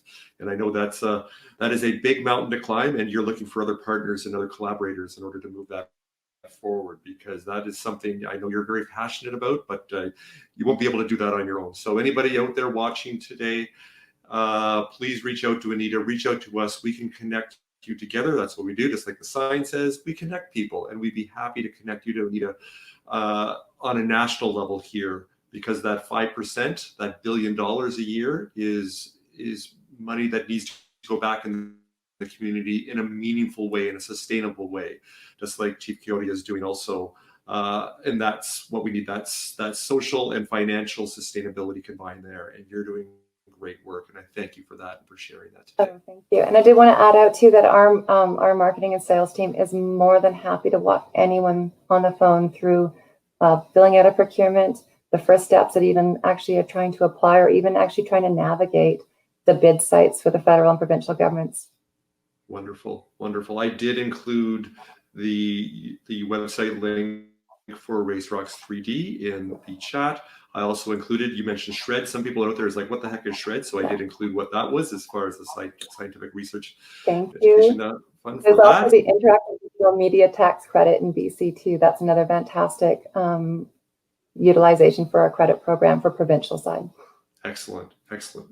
Great. Well, thank you very much for that. Before Nicole jumps back on and introduces our last speaker of the evening, I did want Joanne Stone Campbell from Van City to come on for a moment, please, because she's going to share with us all the impactful initiatives and things that she and her team are doing. Joanne is the Indigenous Portfolio Manager with Community Investment with Van City. So I'd like to turn it over to Joanne to say a few words on behalf of all the great work that Van City is doing. Thank you, and almost evening. I'm just so inspired right now, listening to all the stories. That my blood is flowing. I'm just excited to hear the process, how people started, their passion, where they're going, and how they connect to their communities and to their nations, and the pride they take within themselves. But I do really want to hold my hands up to our ancestors, to our elders, and to our leaders, especially in my community, Squamish Nation, where I'm speaking from today, and that they work in the work that they continue to do in our community. Working at Van City has been a great alignment. It really aligns with my values as a First Nations woman who has a daughter who's in university, who lives in a First Nations community, who grew up in a First Nations community, and understands some of our values that aligns well with me moving forward in supporting the many initiatives that we have at Van City, especially today with the entrepreneurs. I have a team that's helping me right now work on some of the collecting data and looking at what we have to offer, where we need to go, how do we support Indigenous entrepreneurs. So I'm really excited about the work that we're doing, also indigenizing some of our financial curriculum and going out to the communities and educating our people to better understand financial. Again, some of us are first generation graduating from school. Some of us are first generation coming out of residential school. So we all have to take those into and looking at where we're going as an organization or as a nation or as an individual. So again, I just wanted to thank Startup and Future Entrepreneur for introducing me to this wonderful second year Celebrating Indigenous Entrepreneurs. I'm really excited. I will go back to the office and share with the staff on continuing to support this initiative. And yeah, there's lots to talk about, but again, just holding my hands up to the entrepreneurs and who they are and where they're going and their passion. I sure feel their passion. So again, thank you. It is medicine for my soul in all ways. So thank you.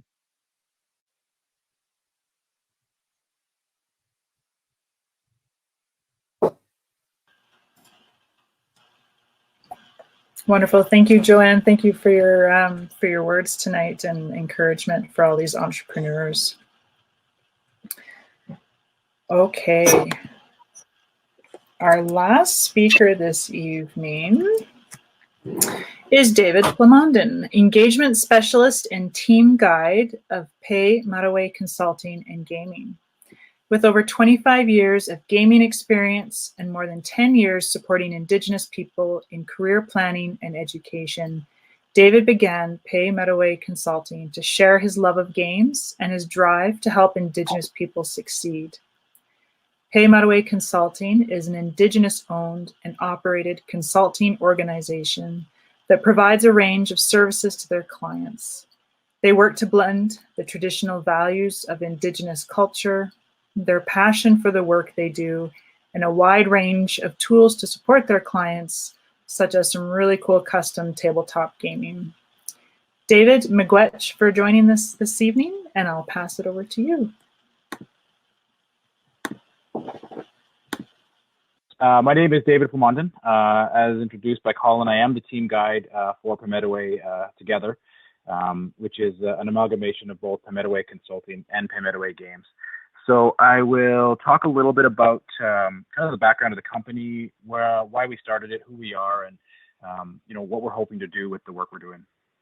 So I know it was kind of already covered in my intro, but I am the team guide and one of the founding partners for Pimedaway Together, Pimedaway Consulting, Pimedaway Games.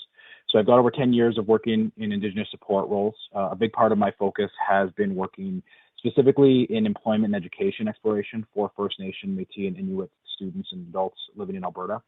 I've worked as an HR professional, a recruiter, and most recently before focusing my efforts with my own company, working in post-secondary and helping students explore post-secondary options to help that transition into employment. I am a lifelong tabletop gamer. I've been playing Dungeons & Dragons since the early 90s. I grew up playing tabletop family games with my family, and I'm a proud Treaty 8 Nation member. Not joining me today, obviously, but my business partner, Jade Gravel, is my co-founding partner. So she works specifically in coordinating and developing workshops, and has over 5 years of experience in community engagement and support roles. She's very actively engaged in supporting Indigenous youth, and she's also a proud member of the Métis Nation of Alberta as well.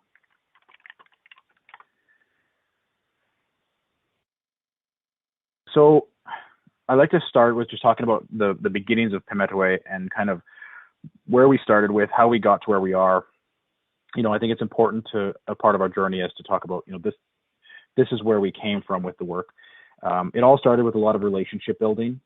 We worked very closely with the Treaty 8 Nations, with Treaty 8 First Nations of Alberta, the PTO, built relationships with a lot of the organizations here in Edmonton, so Rupert's Land Institute and OT Now Employment and Training Society, both of which are assets holders and support Indigenous students that are exploring post-secondary options. And with the work that we've done alongside and with those organizations, we both really identified a lot of gaps with the First Nation and Métis youth in Alberta. So working in employment, we see firsthand, the challenges that students and even adults have in making that transition, coming from their home communities, moving into an urban setting, moving into a more corporate structure, moving into employment in a variety of different ways. It's different than the experiences they've had. And so we wanted to work on trying to assist those individuals on a grassroots level. We found that it was great to be working, with the city of Edmonton and employment, or working with a post-secondary institution. But by the time we were interacting with those individuals, they were, in their late teens or early to late 20s, or even older in some cases, and they don't have those kind of core familiarities or core understandings of how these systems work, which really puts them up in a disadvantageous position when they're looking at some of the peers that they're competing with. So we wanted to help work on addressing and identifying those gaps on a grassroots level, working with youth, especially to try to help get them better prepared to make that transition into adulthood and make that transition into whatever the next stages of their lives are. And so when Jade and I sat down to talk about the work we could do with Pimedaway, it was really important for both of us to build a model that was genuine and important and valuable to us. Make sure that the model that we were going to utilize for the business was something that we could both be passionate about. And so the core foundations of the business that we designed was to incorporate not only key life skills, develop workshops to reinforce those key life skills, to provide that grassroots support to Indigenous communities, Indigenous youth, but also do it in a way that's meaningful to us. So Pimedaway in Cree translates to come and play. And the reason we chose that name and that approach is because we want to utilize tabletop games kind of at the core level of everything we do. So as I said, Pimedaway Together is the incorporated entity of the business. It incorporates Pimedaway Consulting and Pimedaway Games. We are Indigenous owned, operated, and focused. And what we mean by Indigenous focused is that supporting Indigenous communities will always be our priority. We have done work with some corporate partners.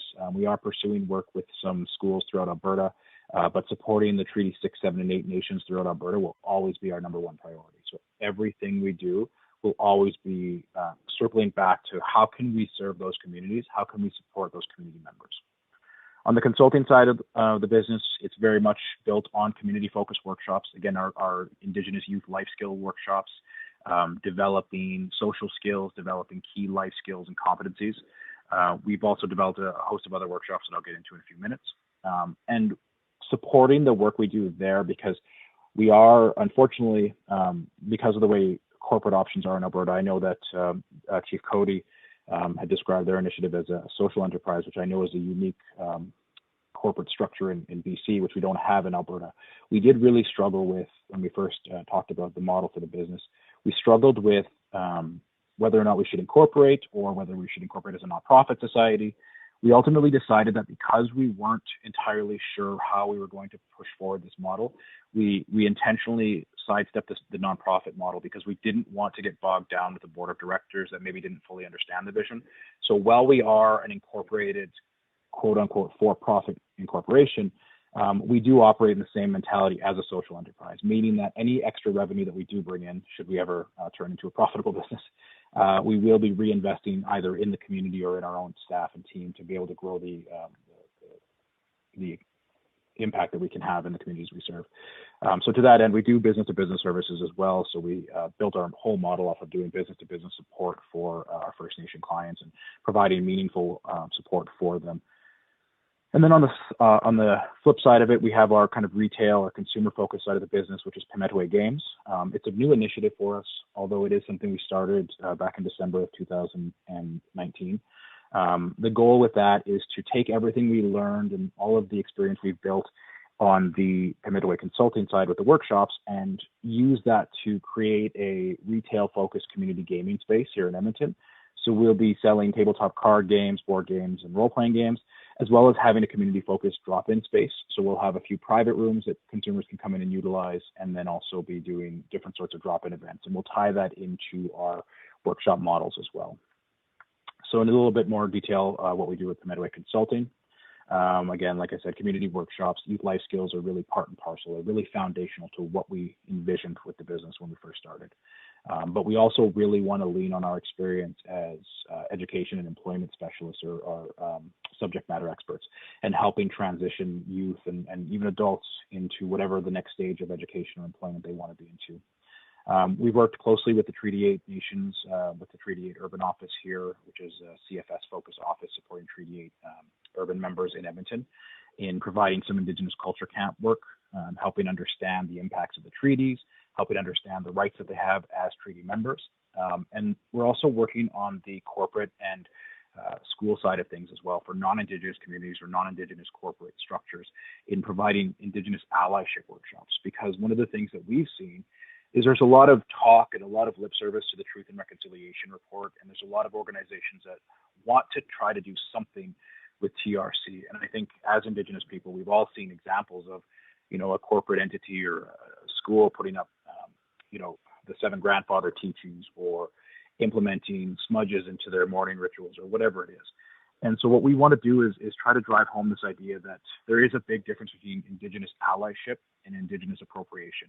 Incorporating Indigenous cultural practices into your business structure or into your school isn't always allyship. Sometimes it's just appropriation without understanding the significance of it. And you can't just pick and choose or cherry pick parts of Indigenous culture that you feel are meaningful. So that's the work we're trying to do with our Indigenous allyship workshops. On the consulting side of work, some of our specializations is social media and marketing support. So we've been working very closely with our Treaty 8 nations, helping them put together recorded media addresses from the Grand Chief of Treaty 8, helping manage some of their social media projects. Administrative, managerial, and HR consulting is kind of how we built the overall model. And then, of course, video conferencing support. As a direct result of COVID-19, of course, a lot of organizations, a lot of communities who are already isolated, particularly in the Treaty 8 area, were having difficulty in staying connected with each other, having difficulty in, making those regular chief meetings. So we were really kind of proactive in learning how to utilize Zoom, both on the video conferencing side of the webinar functionality, and helping teach our clients how they could utilize that to stay better connected to their stakeholders, to their community members. And, we're hoping that, especially in the nations that are more remote, we're hoping that even post-COVID, a lot of those nations will utilize the technology that is available with video conferencing and with webinar functionality to stay better connected. Because I know one of the biggest challenges a lot of the chiefs face, either individually in the 3 treaty areas in Alberta, but even on the AOTC, or the Assembly of Treaty Chiefs, when the Treaty 6, 7, and 8 chiefs get together, is just the geographical challenges of getting all of the chiefs together. And so utilizing that technology, that video conferencing support, is a really easy way to remove some of those barriers and help move ideas forward. So one of the things that I've noticed just working alongside a lot of the nations is that they have fantastic ideas for self-governance and how they can better serve their communities. But because they have to get together as a collaborative group, ideas take a long time to move forward. So utilizing technology is a really big part of what we're trying to do to help our clients. On the game side of things, it's a little bit more of a passion project for me, but I do think there's a lot of really good work we can do to help service our Indigenous communities and our Indigenous community members. For those of you that are familiar with Edmonton, we just signed a lease on 118th Ave and 94th Street, which is also known as Alberta Avenue. The Alberta Avenue did just have a nice little uptick in media presence because the Bear Clan, which I think originated from Manitoba, is working in that area. So it is an area that does have a higher population of Indigenous people living in it. It is a higher barrier area. It's a lower income neighborhood, unfortunately. So we chose that area specifically because it does have a lot of opportunities for communities to get connected with the work that we're doing. The reason why we feel games are so important, especially for Indigenous people, is because the concept of utilizing games and recreation as part of our cultural teachings has always been there as that history. It's obviously a little bit different in the model that we're looking at, using more modern board games. But also, when you're looking at survivors of intergenerational trauma, survivors of abuse, a lot of times those family members don't necessarily know how to interact with each other in a meaningful way, and they just need additional resources or some sort of buffer or barrier to interact with each other. So for us, when you put something like a board game or a card game or a family game that gives you a strict set of rules on how you interact with the other people at the table, it gives you that kind of buffer, that tool to say, well, I may not know how to connect with you on a person-to-person level, but if we put this game in between us, we can use that to connect and connect through that. So we're looking at having a fully stocked retail space. It'll have both mainstream and independent role-playing games. We are working with a lot of local creators here in Edmonton. We're hoping that as we build that space for local creators, we'll be able to provide more access for Indigenous creators. We're going to carry hobbyist board games, which are a little bit heavier, a little bit more time intensive, a little bit more serious, but also family-friendly card and party games. And again, with that area that we're in, that community-focused area, we're hoping to reduce and remove some of the barriers for gaming, not just for Indigenous people, obviously, but for all marginalized groups, for individuals on the LGBTQ spectrum, for other peoples of color. Women is unfortunately still a minority in a lot of the gaming spaces. So we want to try to remove those barriers for everybody while bringing that Indigenous lens to the work that we're doing. And we'll be doing a lot of community events, drop-in special events that will tie to our workshop model as well. As we move forward with new workshop models, a big part of what we want to utilize the community space for is for in-house events that we can tie to our workshop model. So as we're working with youth that are transitioning from their home communities to schools in Edmonton, we want to provide Indigenous youth nights or student nights, things like that. Just a little timeline, just kind of outlining the work that Jade and I have done and how we kind of built Pimetowe together. So we did start in 2017 just as independent contractors providing some direct support work for the Treaty 8 Urban Office. That was very HR focused, developing job descriptions, hiring packages, and org charts. Throughout 2018 and 2019, we provided ongoing support to the PTO, Treaty 8 First Nations of Alberta, as independent contractors working on some large and small scale contracts. We were kind of firsthand instrumental in helping with the Treaty 6, 7, and 8 Youth Conference in 2018, which was a really great experience for us and really kind of started inspiring some of the work. That was also where the Treaty 8 Youth Council was born. So we were, therefore just kind of watching that grow locally here in Alberta, which was fantastic. In 2019, we registered the trade name Pimetowe Consulting. Again, based on those conversations that Jade and I had, inspired by the name, come and play, knowing that, those games, those tabletop games, that interaction piece was really going to be fundamental to the work that we wanted to do. December 2019 is when we launched our little kind of proof of concept for our retail space. We set up a little kind of private gaming area in our small 400 square foot office. We did start doing some drop-in games. We started building a little small community around us. Just by happenstance, we managed to connect with a small group of Indigenous gamers that were just starting to explore role-playing games, and that was kind of led by Abraham Wu, who is a Treaty 4 member, moved from Saskatchewan to Alberta, and Abraham has thankfully joined our team as an official team member. He's been hugely instrumental in kind of helping guide some of the work that we're doing and expand it beyond Alberta, which was never really part of our model for Pimetawe. Of course, COVID-19 started really hitting Alberta in March, so that's when we had to make that adaptation. And being a consulting company first and foremost before we moved into retail, being able to pivot and kind of switch our model on the fly was really important to us. And I think we did a really good job of being prepared for those impacts. It did delay a lot of our workshop work, unfortunately. We had some higher barrier schools throughout the city that were really excited about bringing us in. We were offering pilot projects so we could start connecting with those youth to start to help deliver those models in a free capacity, just so we could kind of refine our own practices. But again, with COVID-19, we pivoted. We started working on developing and implementing our workshops online, which has been fairly successful. There is a little bit of Zoom burnout with a lot of youth transitioning to school. So the workshop model has been a little bit slower because of the pandemic than we'd like, but we're ready to continue to move forward with that online model. And then in July of this year is when we formally incorporated Pimetawe together, which again translated would be come and play together, which we really liked as an overall banner for the business, so that Pimetawe Games and Pimetawe Consulting kind of roll all together under that incorporated entity. November 2020 is when we signed our lease into our retail operations. So we've actually officially started renovations. We're hoping on doing a soft opening in January. We're going to be inviting both the Treaty 6 and Treaty 8 Grand Chiefs. Treaty 6, obviously, because we are operating in Treaty 6 territory here in Edmonton. And then we're going to be inviting the Treaty 8 Grand Chief just because of the history and the work that we've done with Treaty 8. They've been hugely supportive and instrumental in helping us grow our business in a way that's meaningful to both us and to their community members. We're also going to be inviting the mayor, and we're very proud to have Janice Irwin as our MLA. For those of you that follow Alberta politics, she's a MLA NDP member who is very supportive of businesses in her community. So we're really excited to kind of have some of those individuals that we think really help encapsulate the work that we're doing, both as an Indigenous business and as a business that really actively wants to make gaming a more inclusive and welcoming space. Going into 2021, it's not on the timeline because it's still we're still working on it, but we are looking at launching a podcast just as part of our marketing support tools. We'll be doing a gaming-focused podcast talking about the work that we're doing as gamers, both at the space and how we can support other creators. We've been talking to a new YouTube series, Cavre, who are a same-sex couple here in Edmonton that have started doing board game vlogs and videos. As well as a couple other independent creators. So again, we want to create the space as a really welcoming community space where everybody can come in and talk about games and share that passion.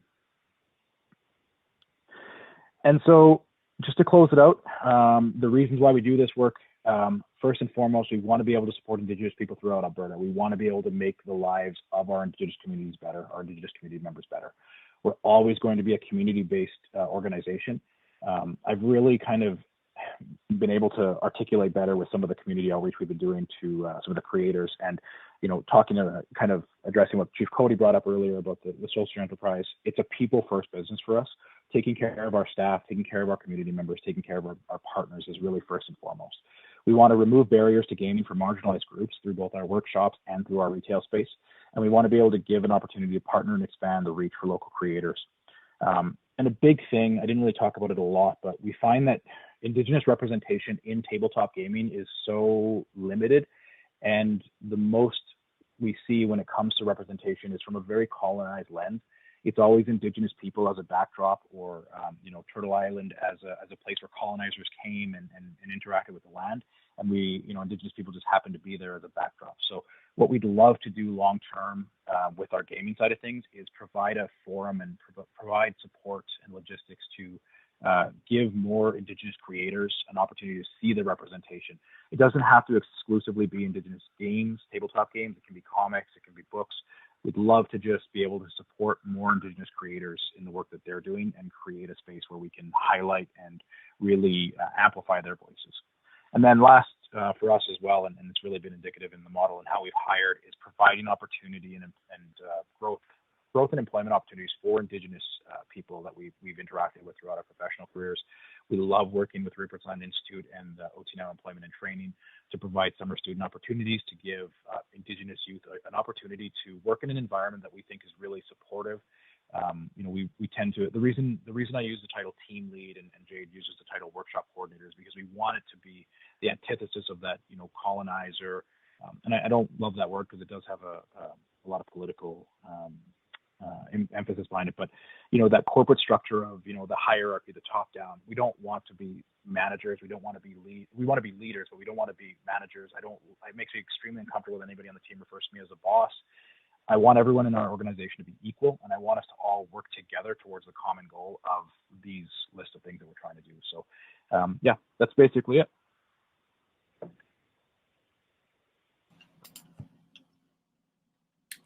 Awesome. I think what you're doing is quite incredible and incredibly interesting, and also just an innovative medium for communicating with youth, as well as, like you said, the corporate allies. I've got two really cool questions, and I can't decide which one I want to ask you first, but I was curious how you, as a gamer and also as a creator, how you personally work to combat Indigenous stereotypes in gaming. So what I would say is, I think maybe I won't speak for any of the other presenters because I don't know anyone personally, but I think as an Indigenous professional, just in general, I think the biggest way to combat stereotypes is to just be positive, be encouraging, and just be visible.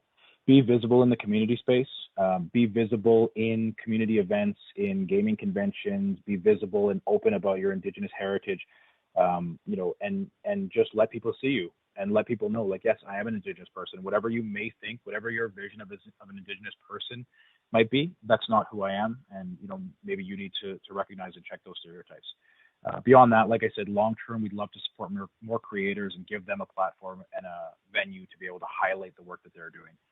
Unrelated or tangentially related, because we're not looking to expand into comics, but there is an Indigenous comic artist right now in Edmonton who's just been signed by Marvel and is doing illustrations for an Indigenous focused comic. So we'd love to see more stories like that, more focus on the gaming side of things because it's like for our purposes, but that's really what we want to do, is just be more visible in those spaces and combat it directly.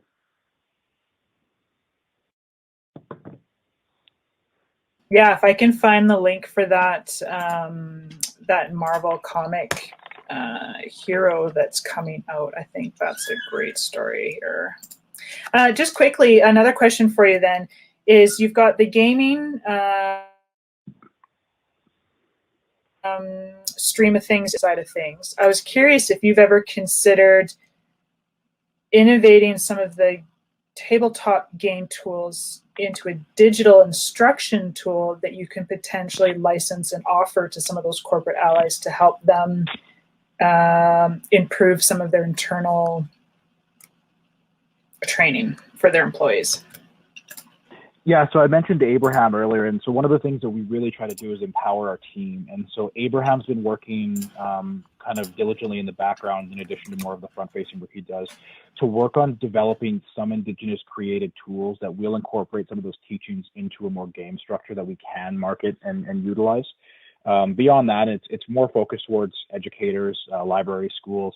But one of the things that we are doing as well is trying to put together curated curriculum-based lists of games that we think have a lot of value in an educational setting, and then having that list and being that kind of direct pass-through. Because, again, we've worked with First Nation communities that want to bring games into their nations. And, one of the things when we talk about reducing barriers for access to gaming, if anyone's ever been to a comic or a hobby store, it can be a very overwhelming experience to walk in and not even know where to start. Just a quick little anecdotal story. I have a cousin who's about 8 years younger than me, and she reached out to me about a year ago. Her and her friends had decided they wanted to try Dungeons & Dragons, had managed to get their hands on a little starter set, and had no idea what to do. So she called me and she's like, can you please just schedule a quick time to do a video conferencing call and teach us how to play?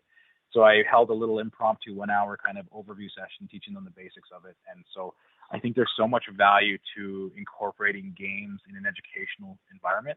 But, you know, most educators or most librarians, they don't even necessarily know where to start. And you are seeing a big push to have Dungeons and Dragons in the classrooms or in the libraries, which is a huge push in the right direction. But I think that you need a little bit of guidance. And so to that end, we do have somebody on our staff that does have a background in education, Andrea, who is our curriculum coordinator. And that's kind of her whole role, is looking at the games that we bring in on the retail side and say, which of these can be correlated and tied into an educational environment? And more importantly, how can we provide support to educators to say, this is how you utilize these games? Because yes, we offer the workshops and we're happy to come in and do the workshops. But one of the things that we never want to do is create a dependency on our First Nation partners or education partners or librarian partners and say, you must bring us in. We don't want to be gatekeepers towards this stuff. We want to make sure that we're removing those gates. So yes, we'll do the workshops. We'll come in and teach the students or teach the youth, but we also want to empower the communities to do it themselves so they don't have to keep coming back to us every time. Utilize this as much as you want. But it's the same approach we've always taken on the business-to-business services. And maybe it's a little bit, you know, self-sabotaging to say, hey, only use this as much as you need to, and try to empower our clients and our communities to do the work themselves. But at the end of the day, I've seen so many predatory businesses that take advantage of First Nation communities that I want to, you know, overcorrect on the other side and say, use us only until it makes sense, and let us empower you to do as much of this work as you can so that we can move on to the next set of clients and empower them as well. Mm-hmm. Yeah, you make a couple of really good points there around striking a balance between someone that does run a business and wanting to do good in the community, but not, like Lucy, trying to not, you know, be the one doing it all the time and building that dependency on you after you've offered that service. So yeah, that's awesome. So thank you so much for sharing your story tonight. I think it's something that's really interesting, and like I said, it is an incredible medium for communicating to a variety of people out there and stakeholders. So, Colin, over to you. All right. Well, if all of our speakers tonight, all 5 of you, could turn on your cameras. I see David is kind of coming and going with the internet connection he has, because we do want to take a screenshot here that we can, of course, use for a social media post here, and also to thank you all for participating tonight. And Nicole, I do want you to finish the show this evening, but I do want to express my gratitude for the effort that everyone has made here. Just the knowledge sharing and the learnings that you've passed along. For me, just to listen and to learn and to become more accepting, and it's just, I'm a little overwhelmed right now. I just really appreciate all the effort that you are making. So I really hope that what we're doing here with Startup Vancouver and Startup Canada across the country. And the great thing is we had 3 provinces represented here today, with rural and urban entrepreneurs, younger and older entrepreneurs, women and men entrepreneurs. So we're having that diversity flourishing and showing itself there. So we've had Saskatchewan, Alberta, and British Columbia represent here. And as we do here with Can Startup Stories, and the reason we have Can in there is we like to make sure that this is showing entrepreneurship through the lens of all of Canada. So we do that one event at a time here. So again, I want to express my gratitude and my thanks to you all for participating this evening here. Well, I see David's trying real hard here to get on here. I got to take. We'll see if he does or not. But in the meantime, I'm going to take a screenshot of all of us, and maybe David will pop on here. He comes. But so we don't have Anita on. Oh, there he is. I don't know if Anita's able to pop on or not, but I'm not sure if that's the case.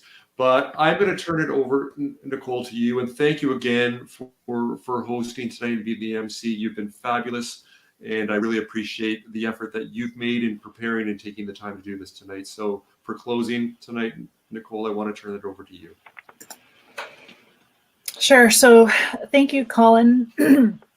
So to close off this evening, I just want to say thanks to all of our speakers and our supporters for their courage to come online and share their incredible stories. this new age of virtual events and virtual speaking can feel really unnatural, and especially for a lot of Indigenous peoples, we really thrive off in-person interaction. And I acknowledge it's not the preferred way for us to meet, but I just want to raise my hands in thanks and say miigwech, which is thank you. And I also want to acknowledge that it's so incredibly important as Indigenous entrepreneurs and leaders that we share our stories and get the word out about the role we're playing in amplifying the Indigenous economy and the diversity of our economy and the work that you are all doing. I want to acknowledge the work that Startup Vancouver and Futurepreneur and Van City are doing to amplify the voices of Indigenous entrepreneurs, and more specifically, allowing us to have space to share our stories and also show our youth all the great ways that we are all collectively working to transform our economy and our respective communities. And with that, that was all I wanted to add. And so I just want to thank everyone for joining us this evening, sharing their stories, their patience with our variety of telecommunication capabilities across Canada. And we're going to hold that to the federal government that they make those improvements hopefully sooner than they promised. And I just hope everyone has a safe and lovely evening. Thanks, everyone. Sorry about my camera issues. Thank you. Bye-bye, everybody. Bye. Bye.